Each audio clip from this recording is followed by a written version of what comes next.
Welcome back to the show, everybody. I'm your host, Dr. David Hooper, and this is another episode of the Unstoppable Introvert Project. And today I am so excited to welcome my guest, Zoe-Anna Bell. Zoe-Anna is an international somatic therapist, a yoga teacher, and power mastery coach. Zoe-Anna brings a wealth of knowledge and experience when it comes to rewiring the mind-body connection. And Zoe-Anna is a published author as well. And I'm so excited to hear about all the practical strategies and advice Zoe-Anna has for us today. Zoe-Anna, welcome to the show. Thanks, David. It's great to be here. Yeah, I love it. All the way from Sydney, Australia. It's my pleasure. It's my pleasure. My wife and I were talking about that actually, in that it's Friday morning where you are and it's Thursday night where I am. So it's kind of like you're going back in time. Yeah, or you're coming forward into the future. Time traveling is pretty cool. Well, the first question I always like to start with, Zoe-Anna, is how or what does being unstoppable mean or look like to you? Being unstoppable for me is like, if you can imagine a lotus flower. A lotus flower it doesn't matter where it is, it will grow from the muddy depths. It will, no matter if it hits a wall, it has a resilience to keep coming back, to keep rising up from the earth and to keep opening and blossoming. So unstoppability for me personally feels it's this resilience, it's this resourcefulness that we each have, this capacity within ourselves. And I see every challenge as an opportunity to not only learn more about ourselves, but to fine tune and strengthen. It's there for us, it's happening for us, not to us. Yeah, that's unstoppable for me. I love that picture of you describing that flower. And you mentioned a couple of things there which are really interesting about using things that are happening for us rather than to us. How do you get to that point? So I lived a lot of my life in that of thinking things were happening to me. Very much and I don't really like this term, but very much in a victim consciousness, thinking that the whole world was against me, it's all my fault and all of that. And that also played a role in itself. So it really started shifting for me in 2011, where I started to learn how to meditate. Not mindfulness, but it was a practice of deep meditation. And it gave me a tool. It gave me something to assist me as an introvert, being with myself. And I started to get more clarity. I started to see the world in a very different way. At the time as well, my teacher was taking me through some really badass coaching. He was from London, Jamaican. And there was no hiding. He was taking no prisoners. And it was exactly what I needed. I needed those firm boundaries where then I could self-orientate, learn to self-regulate. And in that, as I started to strengthen my own confidence from the meditation by being with myself, I started to see the world in a very different way. So my consciousness and my awareness started to shift from putting in the work and doing the meditation practice. So that was the turning point for me. Did it happen overnight? No. The patterns and the programs are so ingrained. And really giving yourself permission to know it's not about perfection, and it's not about pretending either. Being really real. Absolutely. And before we get into your meditation practices, you've used the term badass coaching there. And I love coaching. What did that look like So it was when we're in that patterning in the program, it's very easy to point the finger at others and go, why are you being so angry? And who's my meditation coach and yoga teacher, and he would laugh at me. He would sit and laugh at my face.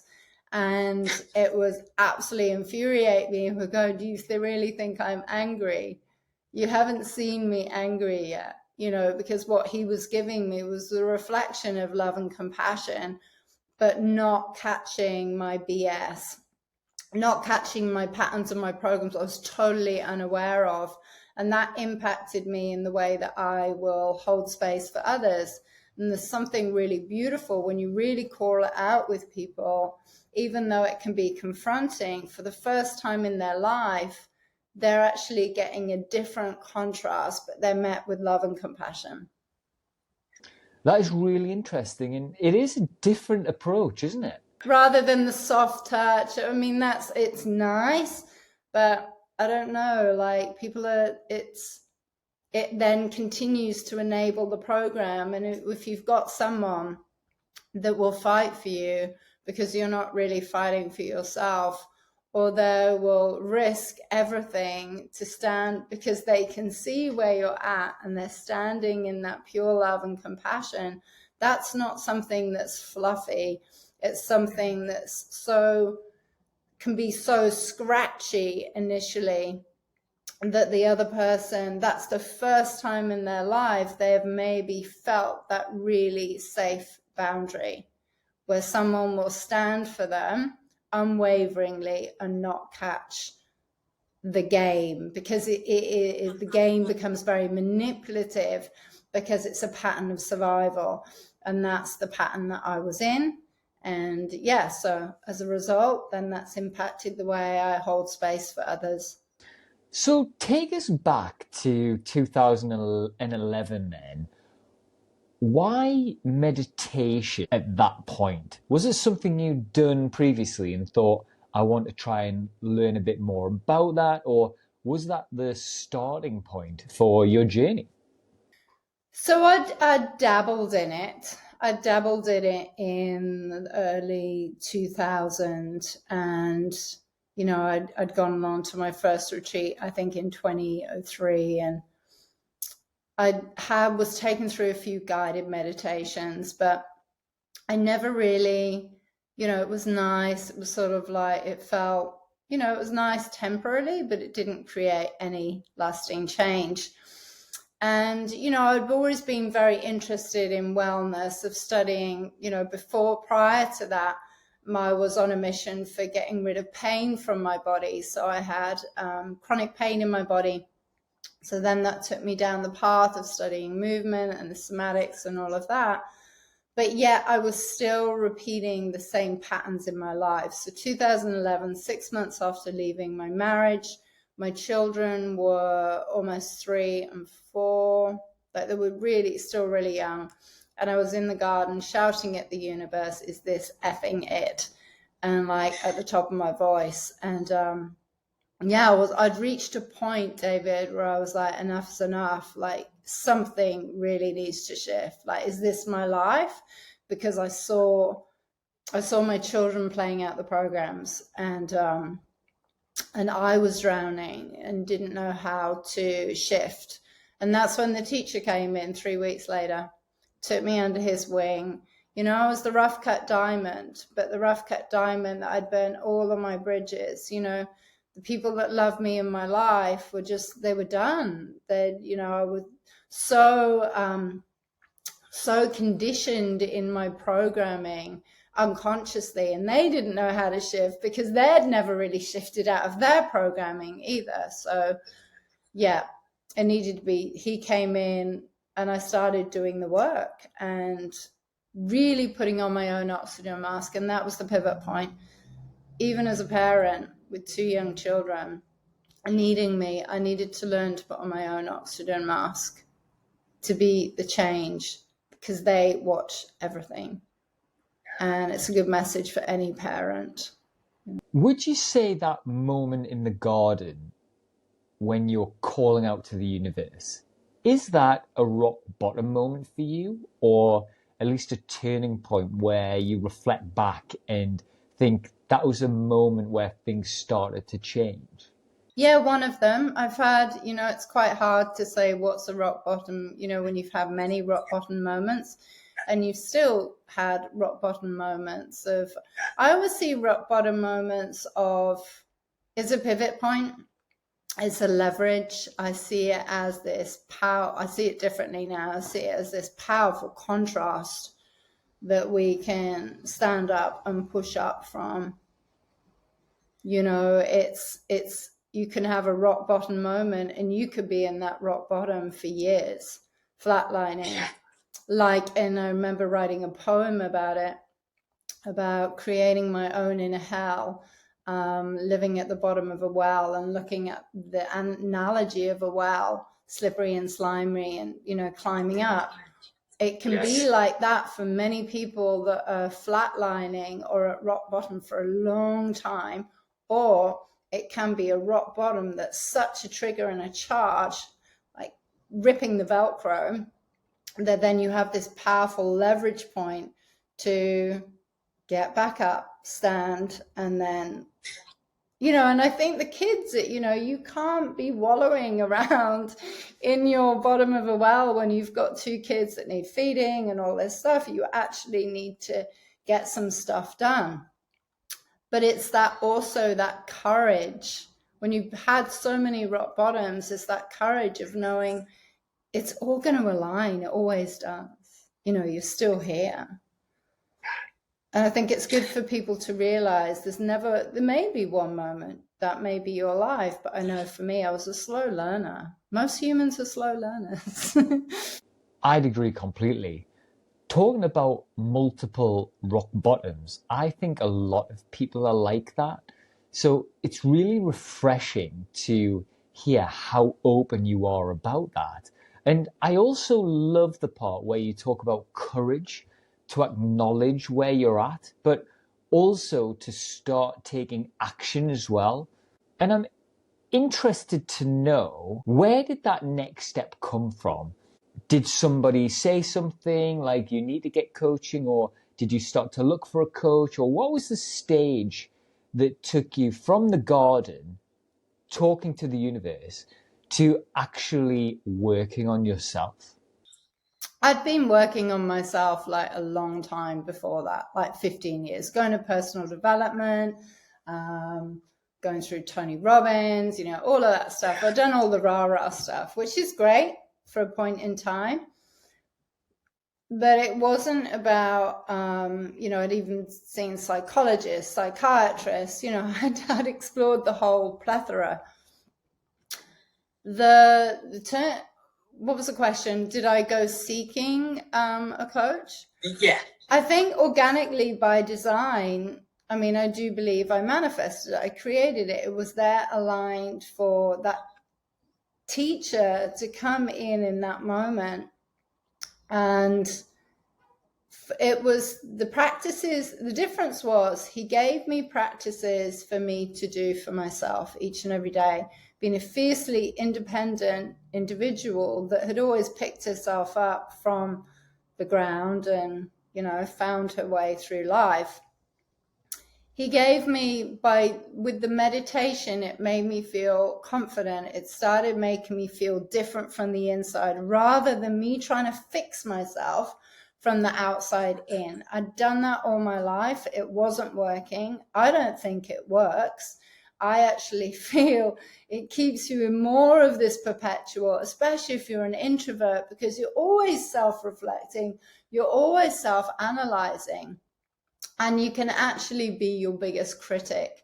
So what the meditation did, it gave me a moment, an opportunity to let the go, the always talking, always thinking in my head, to then have this moment of peace. Then I was able to be more malleable, and I loved being guided. I wanted someone that was on a different playing field consciously to me, that I admired, but I also knew was not going to catch any BS from me. They were strong enough to not tolerate any of the games. And I started developing deeper trust for humans, rather than humans having an agenda or doing something because they want something, if that makes sense. I really, even when I hold space now for people, David, it's not about they need coaching. What I endeavor to do is I drop in and we meet in silence to start with, so we can meet on the same playing field. And then from that space, all I am doing is guiding them, nourishing them, pushing them a little bit of a nudging to get them, because when as individuals we can realize that we are our own teacher and we have this infinite source of wisdom within us, then we start to trust in that more and more. So yeah, it was a shift in coaching. It sounds great. It's so refreshing, and it's this different perspective, which is what I'm really intrigued by. Something that's just cropped up while you were talking there around BS, and the coach didn't take your BS. I'm wondering, what were you like during that period of time then, to help us understand what that BS might have looked like? So when someone goes into when you've got a lot of patterns that are playing out, for example, survival patterns, the individual may be, one of their patterns is a pattern of rejection or abandonment. So, for example, I'd be going into a verbal dialogue or verbal diarrhea of I can't even remember what it was, but it was like not getting the response I wanted because I had such a manipulative pattern playing out. I'd had to learn manipulation to get attention or to feel to feel love. It was an unconscious pattern. I was unaware of it. But the pattern interrupt was, say, for example, I'm driving along the car and I'd be like going off and I started projecting. He'd be like, stop the car. And that would be it. And we'd be like on a busy road, be like, stop the car. And he'd pull over and I'd be like, what? He's like, stop the car. And I'd pull over and he'd just get out and walk away. Now, what then happened with that, I started then, I was like, blah, blah, but there was nothing there. There was nothing for me to fight with. And I would go back. I'd go back home. I would sit, I would meditate. And then I got the clarity and then I saw it. And then I started to see the patterns and the programs. When we can have a tool, that's what I found. That was the thing for me. I needed that. Like the meditation was like my lily pad, where it brought me back to no matter what. I'd always come back to it. And then afterwards, I would get like this download, almost like I was on an ayahuasca journey, but I wasn't. I would get this download of, oh, wow, now I see it. So there was zero tolerance for the games, but he would still show up. And I think for anyone, they've had that, even when you look at the rejection, the abandonment, all of those like Velcro moments where suddenly the pattern is totally interrupted. And the person, like rejection for me is such a powerful thing, because what that taught me over time was to never reject my soul, never reject my soul mission, never reject what was flowing through me. Because I think a lot of times, if you're an introvert, mostly introverts, you reject it. You will reject it more than anything. And and then it's exhausting looking for something external, and it creates this game. So it's rejection, I think, is a powerful contrast that we will have all had in our lives. I see it as a gift. It was a gift to show us like an initiation of us in becoming, because we're ever becoming. We haven't become. We haven't arrived. We're always in this state of becoming. I love that you were becoming what you were talking about. And that was the part of the reason that I actually named the podcast the Unstoppable Introvert Project, because I have that same mindset in that we're always growing and learning and developing. And I love that you're coming with that mindset as well. If you take us back then to 2011 and on this meditation journey, for those who maybe haven't come across meditation before, what is your definition or overview of what that looks like to those who might not know? So it's a meditation now that I teach. There's a difference between mindfulness and meditation. Mindfulness can be watching your thoughts in your mind. And if you're very self-reflective and an introvert, it can feel like drowning.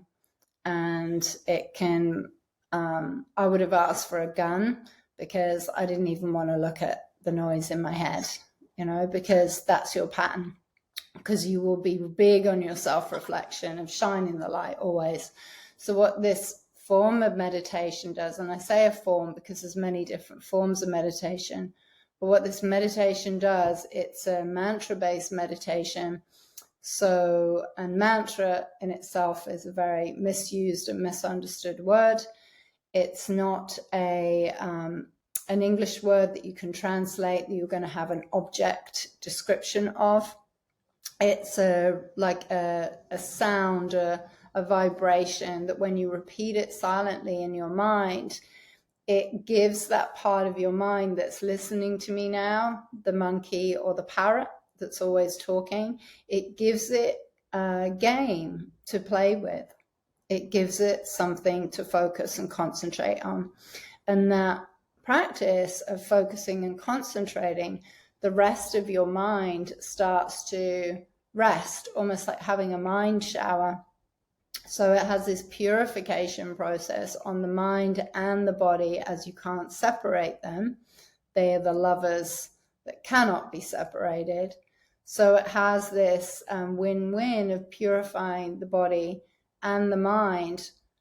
The more and more then when we do that and you're consistent with the practice, then the conscious mind starts to expand. So then you have expanded levels of awareness, consciousness, which means then you're able to have deeper insight when you self-reflect into your patterns and programs. When we do that, it stirs up your creativity. So for as an introvert, we're highly creative. And if you can become even more creative because you're not stuck in this analysis paralysis of the head, which is like hell for us when we get in there, then it starts to really flow through, and it flows through in such a way that you have the courage to take action on things.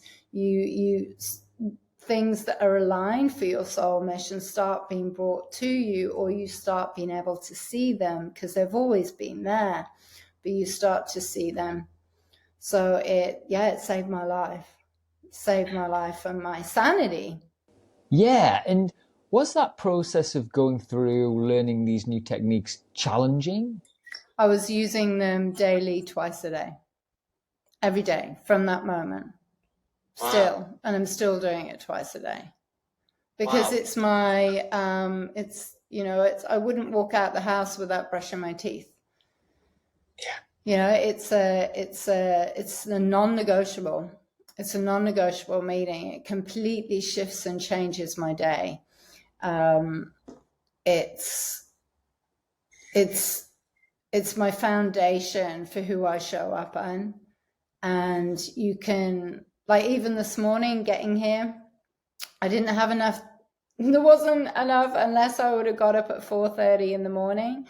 So I cut it short, but I still had some, time to sit and be still and be with myself before we hopped on. But learning it as someone that was very thought blocked, the difference is you're not learning lots and lots of knowledge.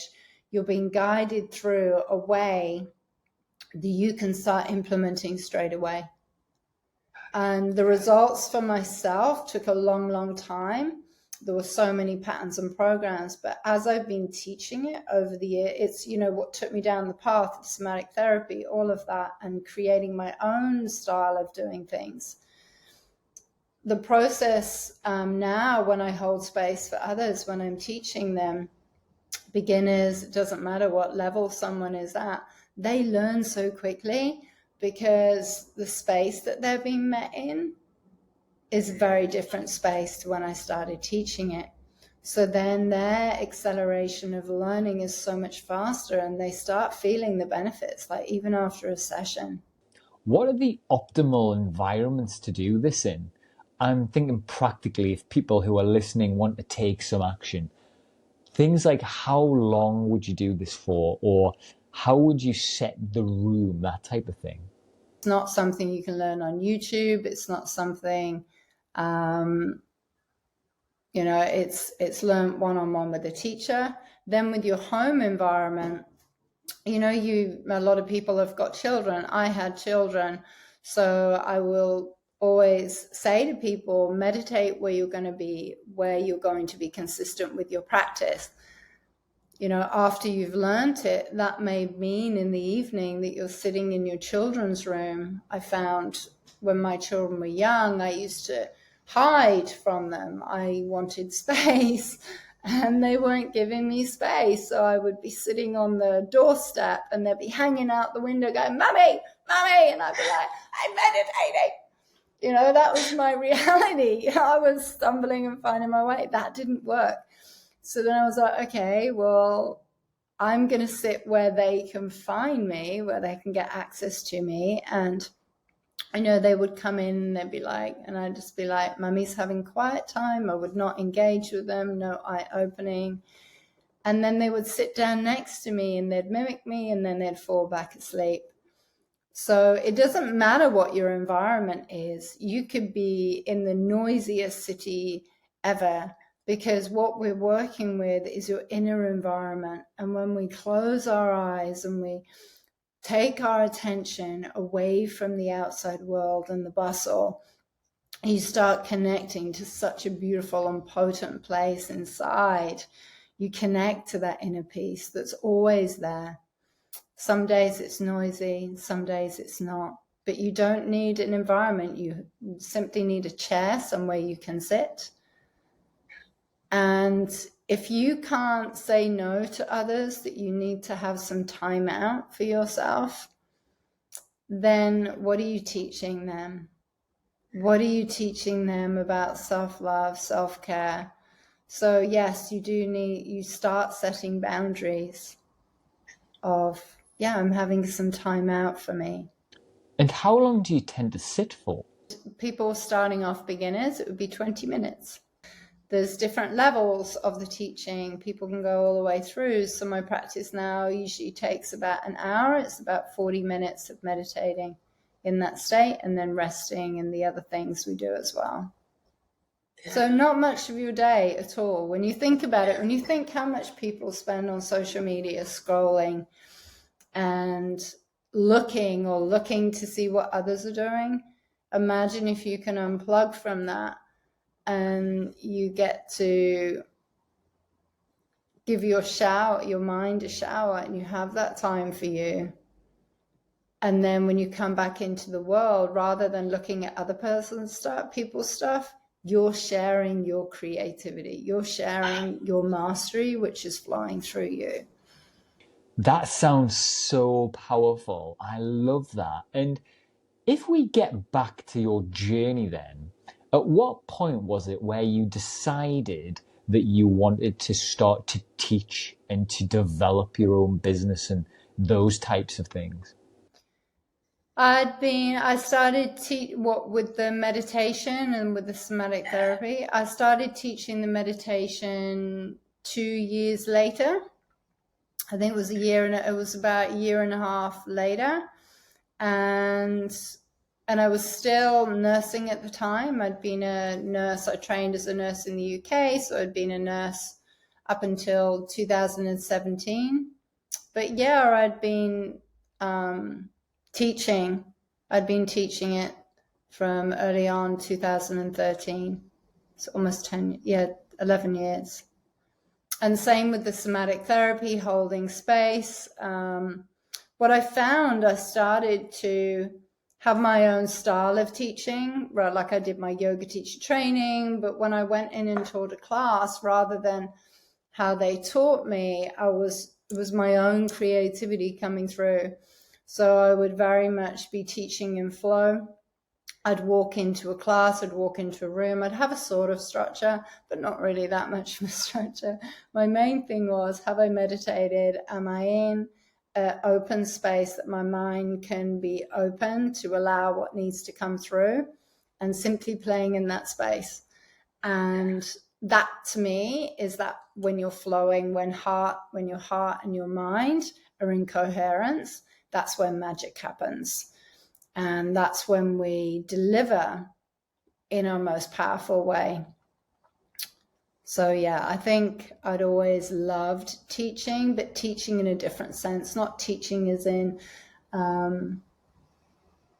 give the methods, teach a certain way, so then the individual, their own style and their own uniqueness comes through in it, rather than spoon feeding. And then on that, giving, my teacher at the time would like direct me to read things. I loved reading anyway, but I also was, I want to read this book, or a book would fly off the bookshelf and then I'd read it. And then I started writing, and I couldn't stop writing then. I think it was 2015, just started writing. And then that's when I ended up writing all those books somehow. Yeah, I had that down as something I was really interested to ask you about. 6 times author. I mean, what did that look like in terms of where do you even start with that? My first book was there's a beautiful innocence about it of like a maverick, but like self-taught writer that never knew that she could write. So there's a real innocence with it. It's a little bit of a jumbled mess, the first one. But it's good to look back on. I found it really hard when so many different events have happened and I had a lot of blank spots in my memory. I didn't know how to piece bits together.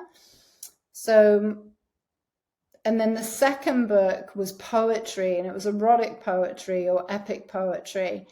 And I'd have life experiences, and then I'd just have to, my healing process in self-reflection was to write, and it was poetry, and it was this, and that was the practices I was doing in my everyday unlocked this creativity that I didn't know how to switch off. And then I wrote another book on healing the inner child. And then I rewrote the first book into a trilogy, which Breaking Free was my memoir. And, no one gave me any structure of how to write. So some people may look at it, but it's what worked for me, and it's working for others, because it's giving people my story, but it's not all about that. It's about giving people the tools. So it's very much like a self-help book where the individual can shift in themselves. And now I get to the end of it and I'm like, well, my story feels like a blank slate. It was then, and now it's all about, what am I wanting to bring out into the world now and create. Are there more books on the horizon in the future? I don't know. It's really interesting. It was such a process, and the more particular I got and less messy about my writing, then it's a whole process. It's like having babies. It is having another baby, and pregnancy, and then giving birth, and then nourishing that book. Maybe if I do write another book, it will be with my beautiful beloved partner, He's an amazing writer as well, and we both have a different style, but it works. So yes, if I was going to write another book, it would be in co-creation with him. And just a bit about how you did write those books.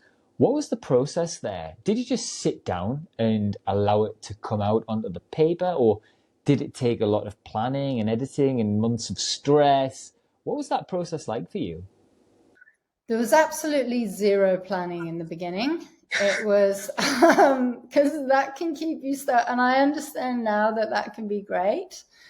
But what I found with that, if anyone that's listening, start writing.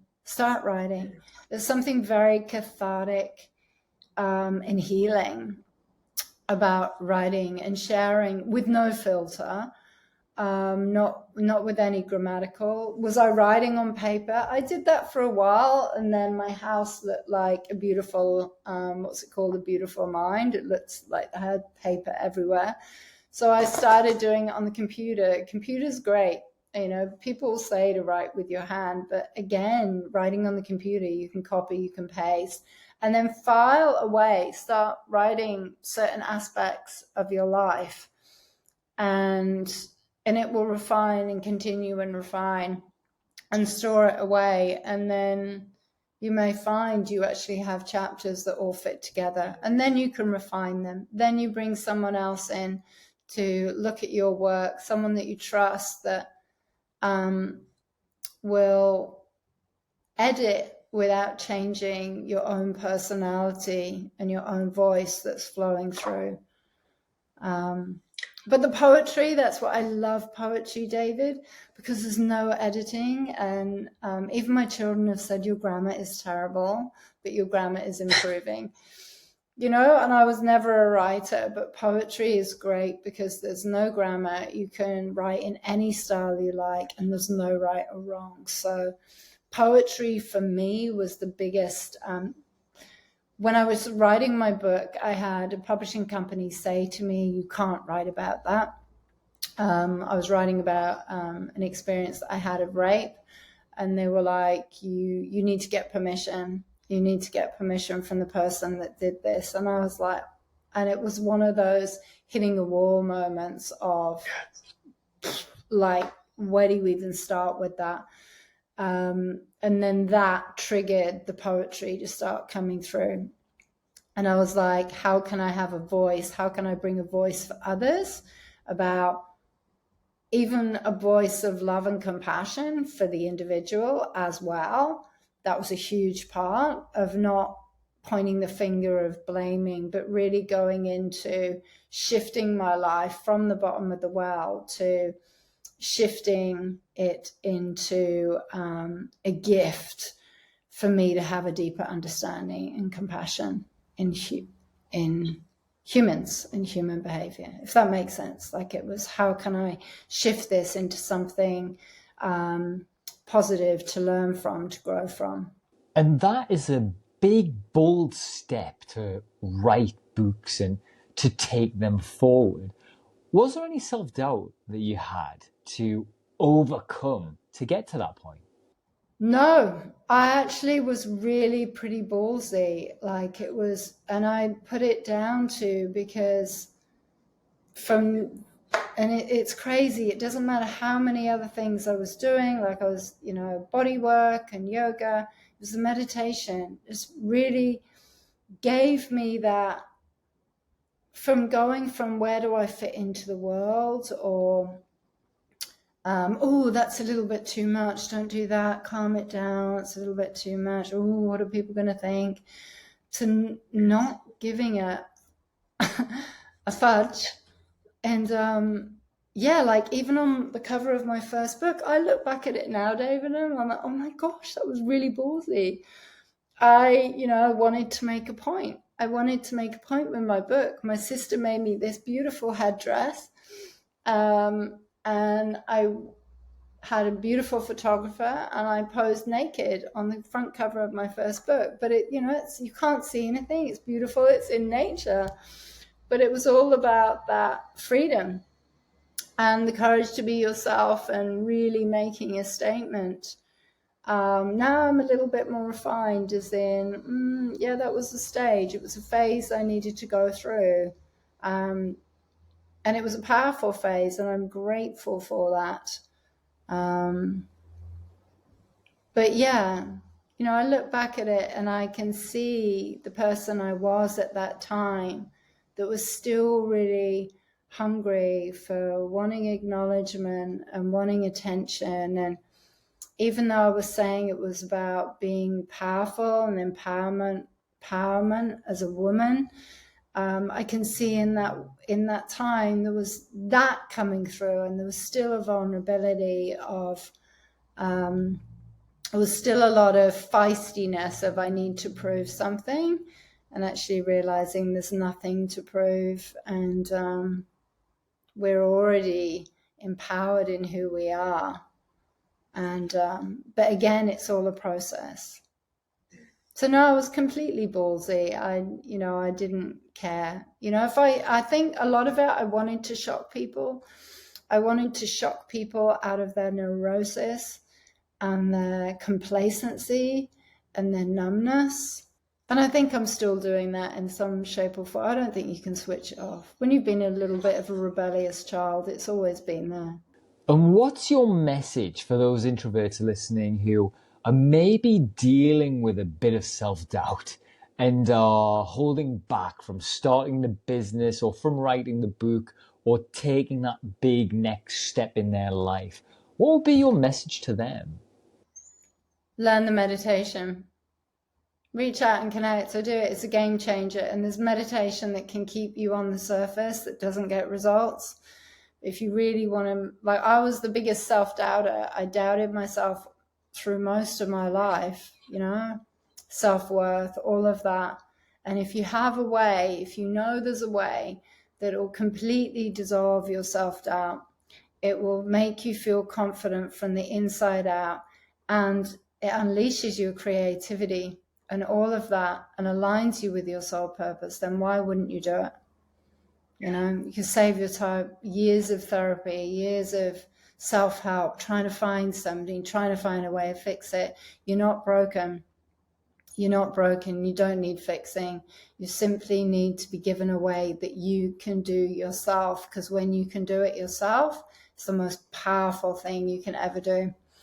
And it's a gift that keeps on giving. So yeah, that's my message is, I look at people around that I knew in the yoga industry and things that wanted to see me fail and all of that, and they're still going around in the same patterns and programs. It hasn't really shifted for them.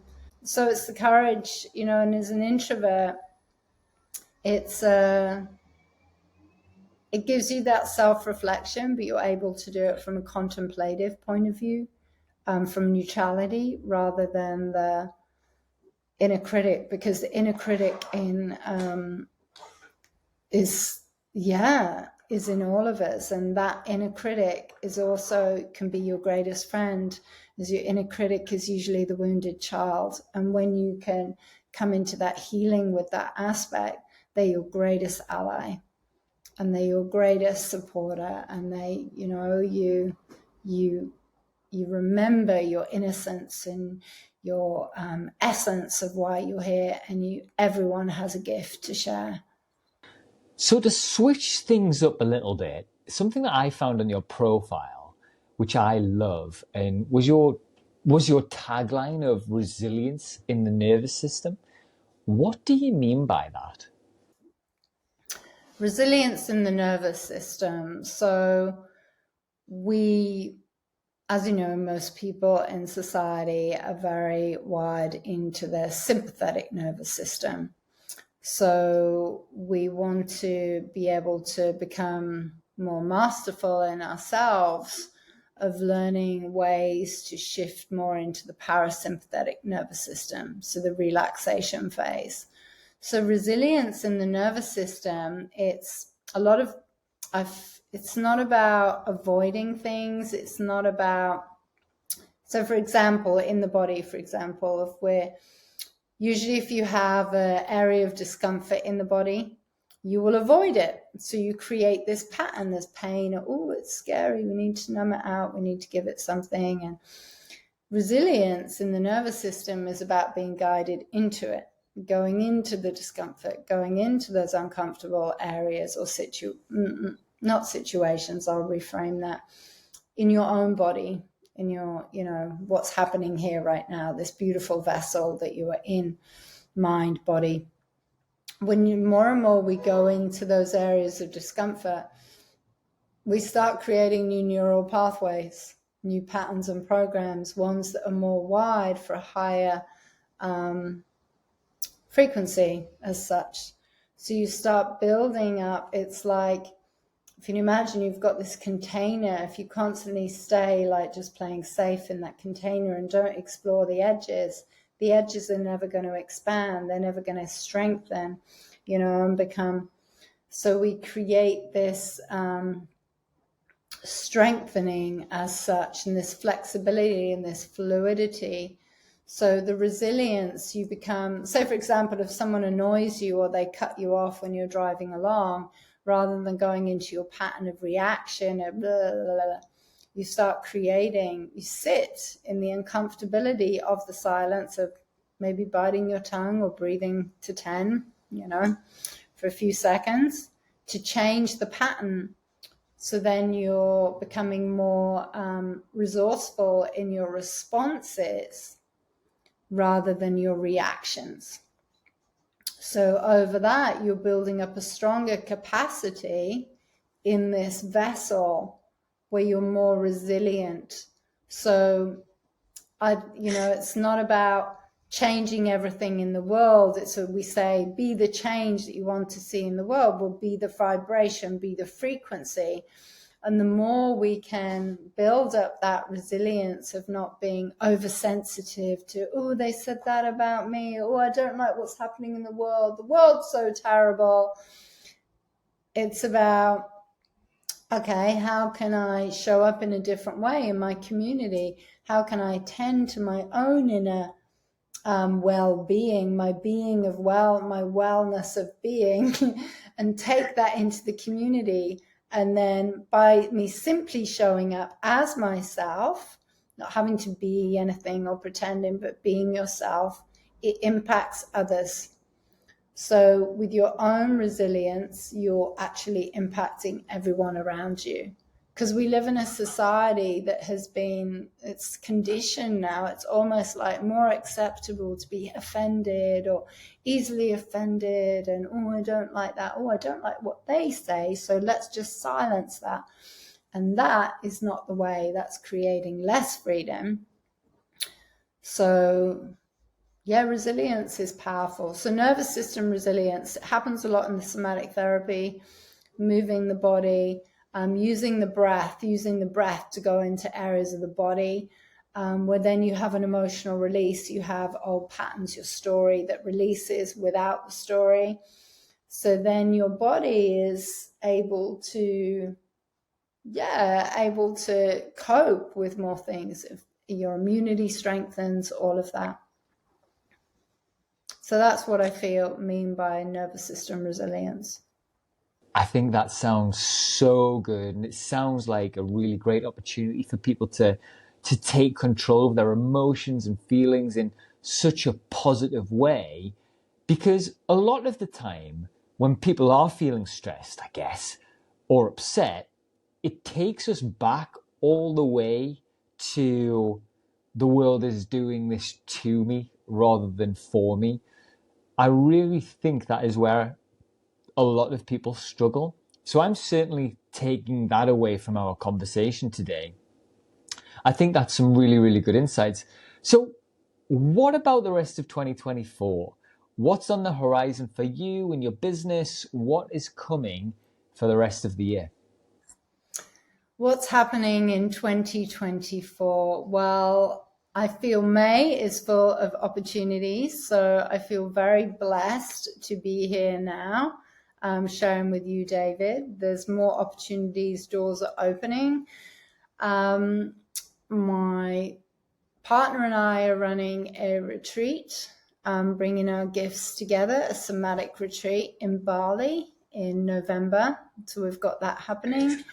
I've got my eldest son that's going through, he'll be coming to the end of his schooling years and then going into, you know, following his passions. My youngest is coming into year 10, he's in year 10. So, you know, obviously supporting their journey. Things like moving, I feel like moving house and being of service wherever I can, you know, being of service on a bigger scale. And yeah, supporting individuals where they can, so then they have the tools so they can do it themselves. That is my greatest. What I'm really passionate about is show someone how to fish so they can catch the fish themselves. And that's the distinction I feel with the way that education has been with spoon feeding and jumping through hoops, of show others a way, give them an experience, so then they become that teacher of themselves. And they go up and show, and, you know, I see there's so much stuff happening in the world. May is going to be, I call it Mayhem May madness, but I also see May being open to full opportunities. Whatever is coming up for people in their lives is just showing you nothing can be hidden. It's all this time of transparency. So whatever you're being shown is showing you what is happening on a deeper level in yourself. So it's about being kind, compassionate with that, and also being willing to make some changes in yourself, maybe your life. As in, then you're always supported. There's always opportunities. Even stress, like you said, with stress. If we didn't have stress, we wouldn't evolve. If we didn't have all these things playing out, we wouldn't evolve. So on a greater, bigger picture, who knows what's playing out is way beyond, I think, what our human minds can conceptualize. Who knows? It's like, surprise me. You know, I think sometimes, I don't know about you, but sometimes you go, oh, this is going to happen, this is going to happen. And yeah, I have those things as well. I usually keep them to myself, though, because I think there's a potency with that. Not everything needs sharing. And yes, in that as well, like, surprise me. Because knowing that no matter what happens, I have the tools to adapt and navigate and find my way and always come back to ourselves. And I feel that's happening for more and more people in humanity right now, is them realizing that, hey, all I need to do is do me. And when I do me, then everything else changes around me and I have better relationships. You know, when you've got kids, and rather than trying to fix others, know that no one's broken, no one needs fixing. We simply need to remember who we are. It sounds so exciting. All of those things coming up are, yeah, how cool. And that kind of links to my last question. What would be your final message to those introverts who are maybe in one of those rock bottom places, or are holding back and just need some final guidance from you? What is it you would say to those people to help them move forward in their lives? Stop overthinking it. Connect with that, because really, stop overthinking it, because no one cares. Meaning, no one, like, if we were to just stop the nonsense of thinking everyone, and take this with a pinch of salt, it's like, most people, I'd say, like, everybody on the planet has this stuff playing out in themselves, and it's baby steps. Find areas, find situations you can go into where you can be in the world and just be yourself. And, you know, it starts with how you show up when you go to the coffee shop in the morning or go and get your chai. Just connect with people in a little small way, as you all have this uniqueness to bring. And what if what you're bringing in, it's never been done, you know, and it hasn't, because it's no one like you. And I always remind myself, stop thinking like this self-importance that everyone's like focused on you. Like no one cares. When we can pretend that we're kids and we're like, just hanging out in the sandpit of life, then, just play your own game. It's not about following anyone. It's not about, sure, we may be inspired, but your biggest inspiration is who you look at in the mirror every day and every morning, not outside of you. It's you.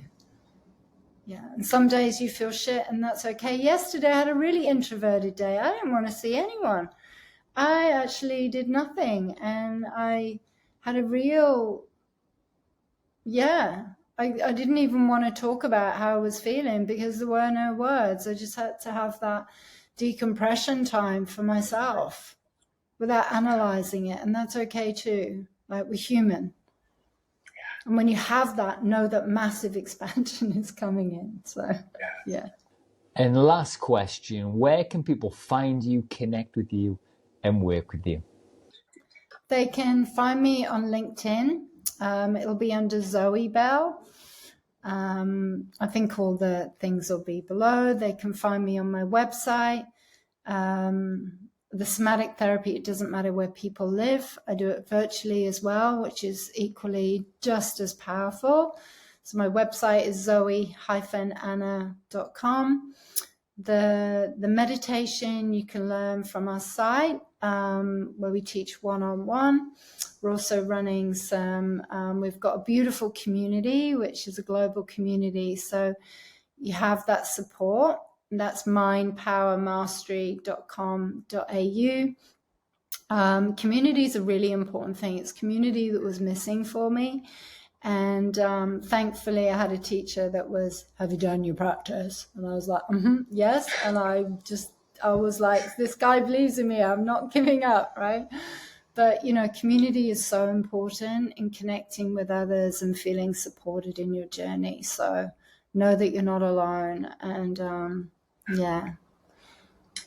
there's some amazing introverts out there, and we have this creativity to bring. So share it. And thank you so much for David for the space that you're creating and sharing this, as well as what else the other things that you're doing, but really bringing a platform for people to have a voice. It's really powerful. So I want to really thank you for the invitation to share. No, please. Thank you. Thank you for your time. I've loved this, and I think I've got so much more to ask you and to talk to you about, and I'm sure this is only the first of many collaborations, and it's just been great to connect. I do have one thing to share which is coming up, which I'd love to invite you on as well. So I have been invited, but it's in I've been invited. They're going to be having a mental health channel, and I've been invited to have my own channel, to have guests on, interviewing on, to bring out mental health awareness and get rid of the stigma attached to mental health and mental well-being. So yes, I'm going to be calling it Breaking Free. And I'm going to be inviting guests to share their stories and their process of breaking free. So that's pretty huge. That's coming along. So I'm excited about that. Brilliant. Yes, absolutely. I'm a huge mental health advocate. So if I can support that, absolutely, that would be great. But Zoe-Anna, thank you so much for your time. It's been so insightful, and I've so enjoyed listening to your stories and your expertise. It's been fabulous. And to those listening, thank you so much for tuning in. And remember, your introversion isn't the thing that will hold you back. It is the thing that will catapult you towards your greater selves. Until next time, stay unstoppable.